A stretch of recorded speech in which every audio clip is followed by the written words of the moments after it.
Hello guys and welcome back into a new brand video. In today's tutorial, I'm going to show you how to use the Phantom wallet. So basically, the first thing all you need to do is just to watch the video to the end and follow these simple steps.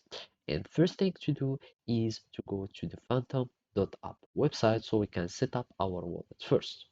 And after that, here we will find the download for Chrome and you can see all the informations about the wallet. So we click just on download and of course I'm just going to use it for Chrome and you can download for the desktop.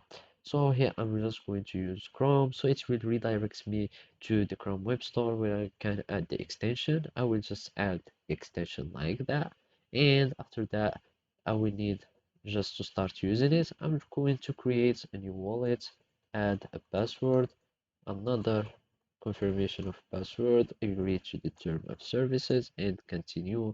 And uh, then you answer for you accept, you get started, and now you're ready to start using your wallet or your Phantom wallet. So here we click on Phantom wallet, and basically we can just click here, and you can start buying, sending, or receiving uh, tokens.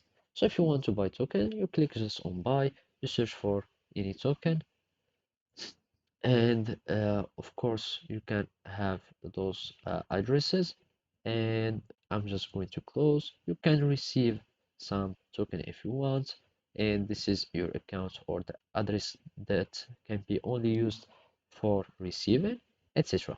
So basically those are the simple operations that you can do, and also of course you can add some other wallets like connecting hardware wallet or import another wallet such as MetaMask or any other parts of wallet. And of course, you can click on specific token so you can receive it or send it if you have token, of course. So basically, this is how you can use Phantom. Thank you for watching and see you next time.